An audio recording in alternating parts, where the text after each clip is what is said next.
Decía Pascal que el razonamiento es el método lento y tortuoso por el cual aquellos que no saben la verdad la descubren. Entonces nosotros tenemos la opción de saber ya muchísimas cosas en cuanto a lo que tenemos que trabajar. Entonces el razonamiento nos va a dar ir descubriendo poco a poco qué es lo que podemos hacer con estos pacientes. A siguiente. Para cambiarlo. Ay, si no, Jaime, me la asusté porque sí. No nos tardamos. Bueno.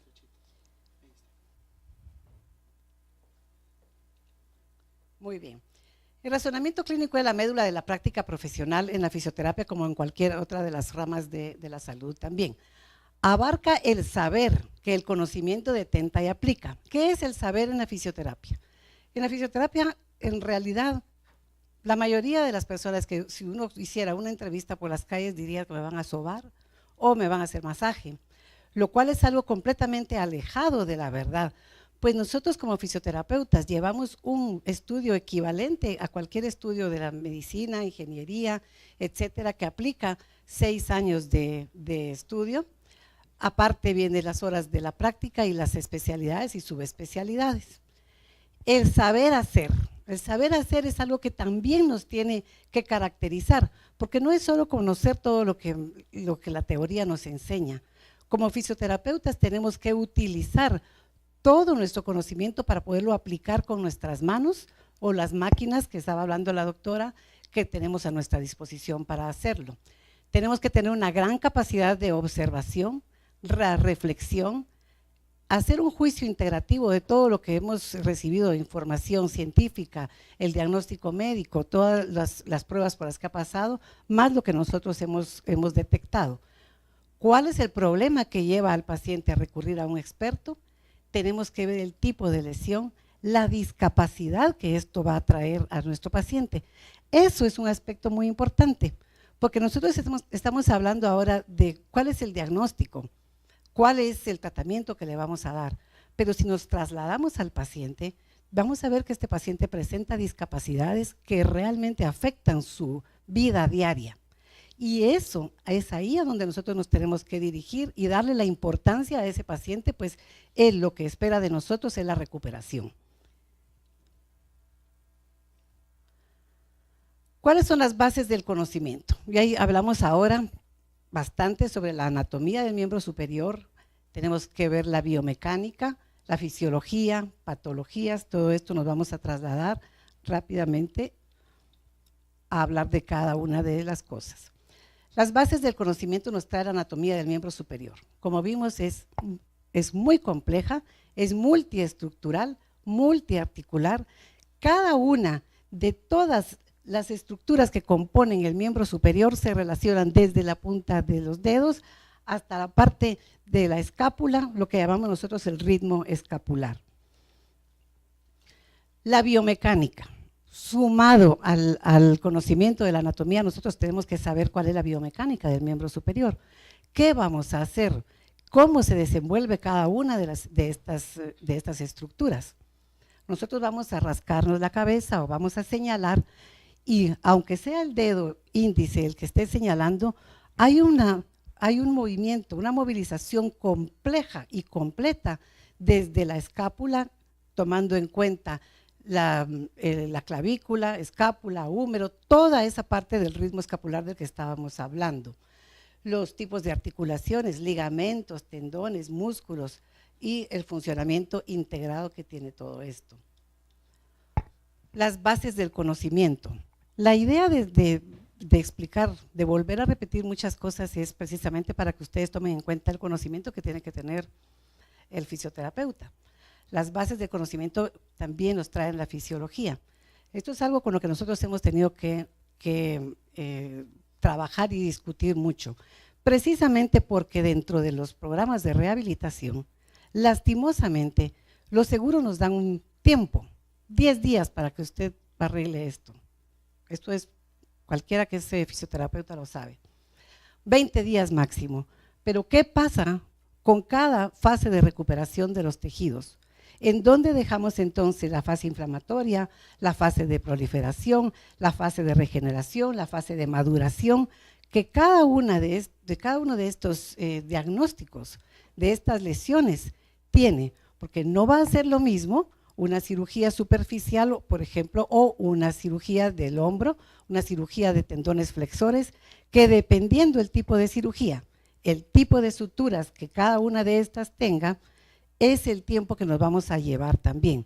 Si esta rehabilitación va a comenzar temprana o va a comenzar tardía, porque cada una de estas fases hay un protocolo que podemos consultar. Tenemos también las patologías, toda la parte de neurociencia, de la cual ya no me voy a extender más, ya hablaron ellos bastante. Los tipos de cirugía y las estructuras involucradas.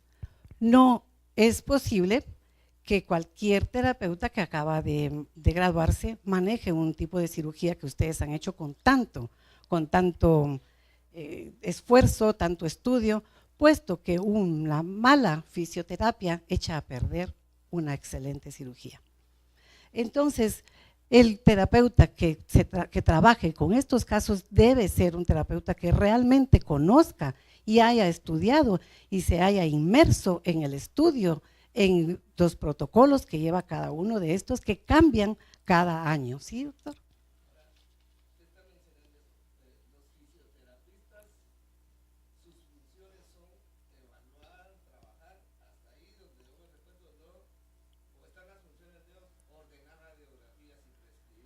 No, mire doctor, nuestra función como fisioterapeutas es llevar a la recuperación del paciente. Nosotros tenemos que evaluar al paciente.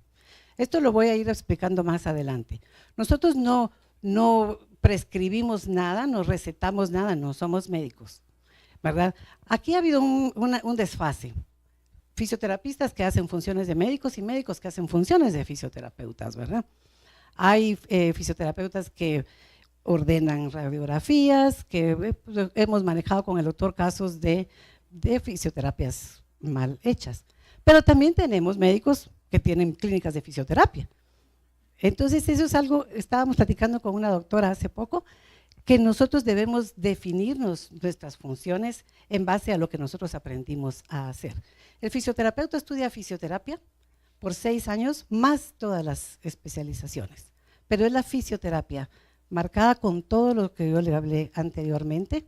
Llevamos la anatomía, fisiologías, patologías, todo lo que se estudia en las ciencias de la salud, más las funciones propias de la fisioterapia, biomecánicas, la kinesiología, que también es otra forma de confundir la fisioterapia.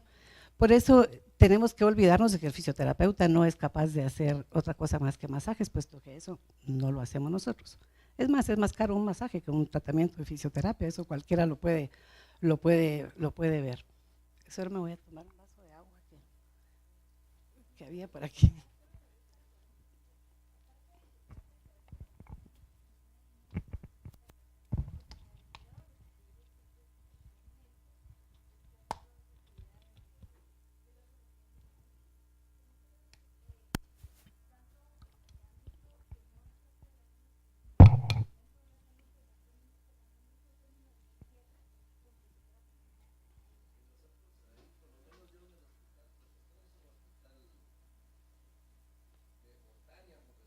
Uh-huh.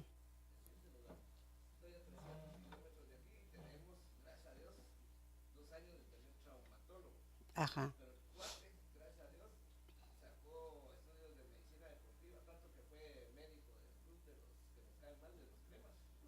Sí.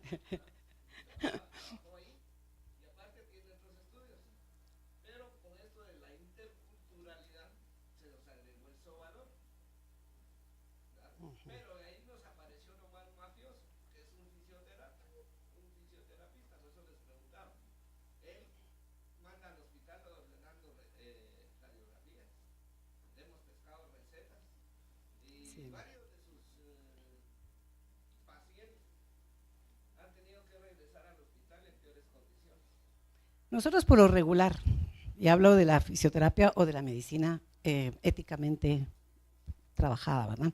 Cuando nosotros como profesionales de la salud nos desenvolvemos éticamente, no deberíamos de tener todos estos problemas. Eso es lo que pasa. En Guatemala también se tiene un mal concepto, un misconception, se dice en inglés, ¿verdad?, de lo que es un fisioterapeuta. Porque, como yo les decía anteriormente, ustedes se oye muy, muy común, usted póngale un andador y que camine. Llevar a un paciente a caminar con un andador es otra cuestión que no vamos a mencionar ahorita ni a discutir ahorita, pero no es ese nuestro trabajo. Nuestro trabajo no es tampoco seguir órdenes, ¿verdad? Nuestro trabajo es un trabajo que nosotros tenemos un concepto propio, como yo lo voy a seguir si me dejan seguir con la conferencia, para que yo les pueda ir explicando poco a poco. Por eso les decía yo, aparte de conocer la neurociencia, los tipos de cirugía y estructuras involucradas, yo no voy a operar un paciente porque no lo voy a hacer yo, pero tengo obligación de conocer cuál fue la cirugía que se hizo. ¿Qué tipo de cirugía tiene este paciente? Como yo les decía, es una cirugía de tendones flexores, ¿en qué zona es? Que también lo vamos a hablar rápidamente. ¿Qué es lo que, cuáles son las estructuras que están involucradas? ¿Qué es lo que el médico espera? Tengo que conocer yo todo eso. Tengo que conocer mis técnicas que voy a utilizar, los protocolos de tratamiento. Los protocolos es como cualquier protocolo quirúrgico también. Es decir, a usted le dan un protocolo y usted no lo va a utilizar como una receta de cocina. Nosotros tenemos que poner ese protocolo y utilizarlo en base a lo que estamos evaluando, a la necesidad del paciente y a las condiciones que ese paciente presenta y las condiciones que esa cirugía presenta, ¿verdad? También una mala cirugía puede ser salvable con una excelente fisioterapia. Así que tenemos esas cosas que por eso tenemos que tener un respeto entre una cosa y la otra, ¿verdad? Pero siempre, si se trabaja en forma ética, sí vamos a poder convivir. Aquí donde se... Bueno, tenemos entonces la evaluación inicial, el diagnóstico del médico, la historia clínica, cuáles son las indicaciones y las contraindicaciones. Las tres primeras ya las hablamos bastante. Las indicaciones y las contraindicaciones. El médico nos manda, a veces nos mandan un recetario de indicaciones y no nos habla de las contraindicaciones. Lo más importante para nosotros es saber qué contraindicaciones tiene este paciente que vamos a recibir, porque depende un solo gesto que se haya tenido en el momento quirúrgico puede cambiar incluso todo el tipo de rehabilitación que va a tener. Si el doctor me dice, mire, Marta Beatriz, este codo me lo mueve solo en flexión y extensión, no me vaya a hacer supinación y pronación, porque la muñeca tiene un problema en el triángulo fibrocartilaginoso. ¿Por qué me lo está pidiendo? Yo como terapeuta tengo que saber que si hay un problema en el triángulo, en el complejo triangular fibrocartilaginoso de la muñeca, el paciente no puede hacer la flexión, la pronación y la supinación. Si yo como fisioterapeuta no sé eso, entonces mi ignorancia la ignorancia realmente me está haciendo muy atrevida, porque voy a empezar a movilizar a este paciente pensando que el doctor es el que no tiene la razón.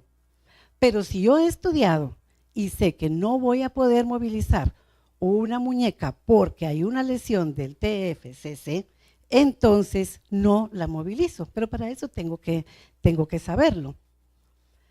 ¿Cuál es la discapacidad que presenta el paciente? Dependiendo de la discapacidad que presenta el paciente, eso es también una gran información para lo que yo voy a hacer. Para eso encontramos en las afecciones del miembro superior, encontramos el DASH. El DASH realmente es un test que ya debería de estar institucionalizado entre todos los que manejamos terapia de miembro superior y los médicos, porque según este test, las disabilidades que presentan el hombro, el codo y la mano, mientras más alto sea la calificación que saque el paciente, eso nos va a decir cuánto lo podemos movilizar, cuán dañado está ese brazo. Eso ustedes lo pueden encontrar ahora tan fácilmente con solo meterse al internet, que es un DASH. Cuando el cirujano, cuando el médico y el fisioterapeuta hablan de un DASH y cuánto es el score del paciente, Ya sabemos qué es lo que podemos encontrar y qué funcionalidad le podemos dar. El otro test que tenemos para el hombro, específicamente para el manguito rotador. Ese es un test que salió en el 2009, es un test que se está implementando en la fisioterapia ahora, hecho por un fisioterapeuta que es doctor en fisioterapia, y es un test de Shoulder Symptom Modification Procedure, y se trata de encontrar las bases posturales que pueden llevar al paciente a tener ese problema en el miembro superior. No solo el problema en sí, sino qué lo llevó a tener, por ejemplo, un una lesión del supraespinoso, una lesión de cualquiera incluso de las inserciones del bíceps, ¿verdad? Otra de las cosas básicas de un fisioterapeuta que maneje miembro superior es el conocimiento de las zonas de la mano para su tratamiento. No es lo mismo una cirugía y la rehabilitación de los tendones flexores en la zona 2, en esta zona 2 o en la zona 5, porque la zona 2 de los tendones flexores de la mano es la que el doctor López y los médicos consideran la tierra de nadie. Es multiestructural. Una lesión a ese nivel nos va a traer una gran cantidad de cuidado para poder empezar a movilizar a ese paciente. Hay dos formas de movilizar a ese paciente, es la temprana y la tardía. Los protocolos tempranos comienzan el mismo día o al día siguiente de la cirugía y uno tiene que estar en constante comunicación con el cirujano para poderla hacer. Porque lo importante ahí es que el paciente no pierda todo el deslizamiento que tienen esos tendones. Si ustedes miran cuánto puede tender, cuánto se desliza un tendón, que no baja de unos 17 centímetros en todo su movimiento, dependiendo del largo de la mano de cada paciente. Los tendones extensores que se estiran hasta acá, o los flexores que al hacer la extensión llegan a estirarse acá. Entonces, una movilización de un paciente con una lesión en la zona 2 o 3 es mucho más compleja que una movilización de un paciente en una zona 5. Ahora aquí tenemos mucho problema porque esa falta de confianza del cirujano hacia la terapia, que no sabe estas cosas, limita al paciente y lo mandan hasta las 6 semanas. Entonces el paciente, después de 6 semanas, ¿qué encontramos? Adherencias, contracturas articulares y falta de movilidad terrible, que muchas veces nos tiene que llevar después a pedirle al médico que haga una tenolisis para poder liberar de todas estas adherencias que se han hecho. En los tendones flexores, en los tendones extensores. En los tendones extensores tenemos en la zona 7 todos los que estábamos hablando, los canales por donde pasan todos los tendones que van hacia los diferentes dedos. Por ejemplo, la pregunta que hacía el doctor, en la parte extensora, todos los que van hacia el dedo pulgar, que son los tendones flexores. Entonces, muchas veces no precisamente tiene que tener un Kerbein con un túnel del carpo, porque son dos zonas completamente separadas. El túnel del carpo lo encontramos en la zona 5 de los tendones flexores y en cambio la zona de Kerbein la encontramos en la zona 4 del pulgar. Y así es como podemos ir nosotros identificando rápidamente si el otro nos manda una cirugía de tendones extensores a nivel de la zona 4, cuál es el dedo, cuál es la mano, qué mano es la que más utiliza el paciente. Todo eso nos tiene que llevar a nosotros a pensar qué es lo que vamos a hacer con él. Tenemos que tomar las medidas que tiene cada una de las articulaciones y para esas medidas hay algunos test y algunas cuestiones especiales que se hacen con los goniómetros. Y aquí es donde entramos ya cuando tenemos todo lo que hemos visto nosotros, de todo ese conocimiento que ya tenemos, de la patología, la fisiología, qué es lo que trae el paciente, cuál es su diagnóstico. Nos mandan un ejemplo que es este que a mí me gusta presentar mucho. Un paciente con una cirugía de mano. ¿Ven? Un paciente con una cirugía de mano en las zonas 4 y 5 de los tendones flexores. El paciente llega a la clínica con esta postura. ¿Cuál es el papel de un terapeuta? ¿Cuál es el papel aquí? La capacidad de observación, la reflexión nos tiene que llevar a ver que este paciente trae un gran cambio postural debido a estar protegiendo su mano. Uno, es importantísimo que ustedes como médicos, un paciente que van a operar del miembro superior, le indiquen que tiene que tener desde el primer día una buena postura, porque si no, resultamos en esto, con una elevación del hombro, con una abducción de la escápula, que muchas veces es bastante difícil de regresar, puesto que sale la escápula hasta los costados del paciente. Tenemos una contractura en flexión, hombro congelado y todo por una cirugía que no se le avisó al paciente que era lo más importante que tenía que hacer, aparte de cuidar su cirugía. Entonces, la percepción del fisioterapeuta es sumamente importante a la hora de empezar a pensar cuál va a ser ese programa de rehabilitación que va a tener. Este paciente ya no lo podemos tratar solo de la mano. Este es un paciente que nosotros tenemos que trabajar posturalmente. Para eso nos sirve el otro test que estábamos hablando del shoulder symptom, porque este nos va a dar también cuáles son las partes, si hay una cifosis que se dio después de la cirugía, si hay un problema anterior que llevó al paciente a tener esos problemas. Entonces todo eso, el primer día de evaluación, no podemos ponerle calor y esto y lo otro al paciente porque nosotros no sabemos ni siquiera qué es lo que vamos a trabajar después de haber recibido ese diagnóstico.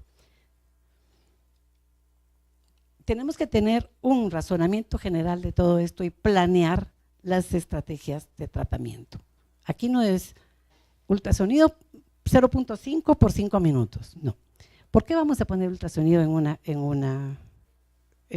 para un diagnóstico, para un tratamiento? ¿Qué tipo de ultrasonido vamos a poner?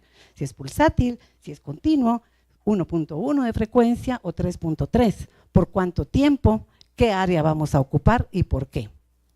Por ejemplo, es muy utilizado el ultrasonido en lesiones de nervios periféricos. Cuando nosotros tenemos las lesiones de nervios periféricos hay que estudiar bien al paciente, porque ultrasonido sobre nervio periférico por lo regular produce una irritación que va a llevar al paciente a tener mayor dolor. Eso lo sabe un fisioterapeuta que ha estudiado bien. A ustedes médicos, igual que los fisioterapeutas, debe ser un poco difícil ver ahora la explosión de facultades que hay.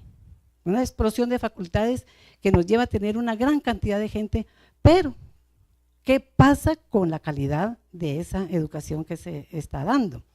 Porque entonces estamos perdiendo toda esta parte de razonamientos generales, plantear las estrategias de tratamiento que nos van a llevar para atender a quién, al paciente. Porque a final de cuentas, al paciente le van a preguntar, ¡ala, usted qué bien está! ¿Quién lo operó? Nadie le van a preguntar, mire, ¿y a usted quién le hizo la terapia? ¿Qué bien está? Y ese debería ser el porcentaje que un terapeuta debe devolver al médico que le da a los pacientes.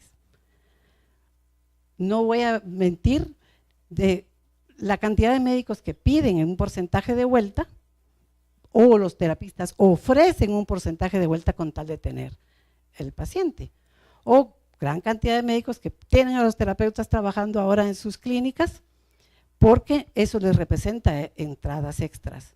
Pero no debería de ser así, porque un terapeuta que regresa al paciente rápido y bien va a ser la mayor calidad que le pueden dar al doctor.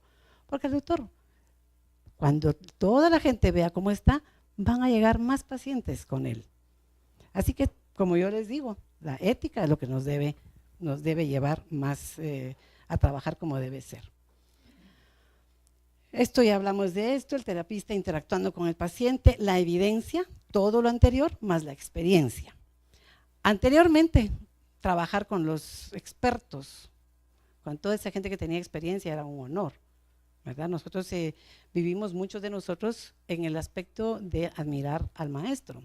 Ahora uno, después de cierta edad, ya estamos viejos y ya no servimos, ¿verdad? Entonces, la admiración por la gente que tenemos adelante es muy buena si esta gente ha sido y ha demostrado y ha estudiado y ha tenido buenos éxitos, porque la experiencia siempre nos va a llevar a hacer una mejor evaluación de nuestro paciente. Entonces, ¿qué vamos a tener? Un razonamiento clínico, la evidencia que se nos presenta, la experiencia, y todo esto está dando, es un círculo que nunca se cierra, porque mientras más cosas encontremos, mientras más podamos evidenciar, ahora encontrar realmente evidencia a todos nuestros diagnósticos no es difícil. Esta es una época en que el que no quiere saber o no se ha hecho el propósito es simple y sencillamente porque no está interesado. Entonces debería buscar otra cosa que hacer, porque hoy en fisioterapia tenemos muchas páginas, no Wikipedia, no, tenemos por ejemplo Pedro, en donde el mismo médico también puede consultar qué se está haciendo hasta el día de anteayer en fisioterapia con bases sólidas, porque Pedro es fisioterapia basada en evidencia. Y eso lo encuentran ustedes en todo. Entonces, lo importante es quitarnos ya de la cabeza el hecho de que el fisioterapista no puede o no debe. Porque nosotros razonamos, nosotros estudiamos, nosotros hacemos, nos preparamos. Hay fisioterapeutas que podemos dar una clase de anatomía mucho mejor que algunos médicos. Hay fisioterapeutas que podemos trabajar infinidad de cosas, como hay otras que no, ¿verdad? Hay fisioterapia que se dedica a la columna, que son excelentes. Yo no me dedico a la columna, entonces prefiero referir a ese paciente a otro lado, porque yo, ¿qué voy a hacer? Le voy a hacer un daño a este paciente. Entonces, el fisioterapeuta puede, el fisioterapeuta estudió, se mete cada vez más en todo esto. Y lo que tenemos que hacer es darnos los espacios, respetar el trabajo de cada uno, trabajar éticamente, pero sobre todo recordarnos que todo nuestro momento, porque en realidad lo que pasamos es un momento, todo nuestro momento en que nosotros nos dedicamos a los que más nos apasiona, tiene un fin, y es el paciente, que es el que tiene que recibir lo que nosotros hacemos como debe ser. Hubiera querido extenderme más, pero creo que la hora, hay muchas cosas que se pueden hablar en cuanto a todo lo que hacemos como fisioterapeutas, pero lógicamente se nos pasó el tiempo. Así que me quedo con esto. Si alguien tiene alguna pregunta que hacer.